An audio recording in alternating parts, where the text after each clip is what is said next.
मैं बेबी रानी मौर्य ईश्वर की शपथ लेती हूँ कि मैं विधि द्वारा स्थापित भारत के संविधान के प्रति सच्ची श्रद्धा और निष्ठा रखूंगी। मैं भारत की प्रभुता और अखंडता अक्षुण्ण रखूंगी। मैं उत्तर प्रदेश राज्य के मंत्री के रूप में अपने कर्तव्यों का श्रद्धापूर्वक और शुद्ध अंतःकरण से निर्वहन करूंगी तथा मैं भय या पक्षपात, अनुराग या द्वेष के बिना सभी प्रकार के लोगों के प्रति संविधान और विधि के अनुसार न्याय करूंगी। मैं बेबी रानी मौर्य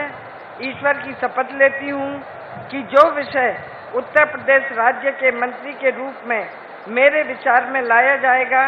अथवा मुझे ज्ञात होगा, उसे किसी व्यक्ति या व्यक्तियों को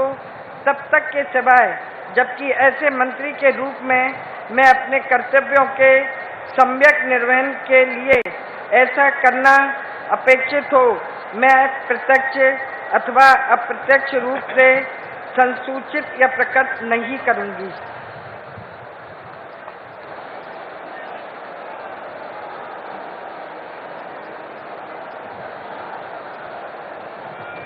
माननीय श्री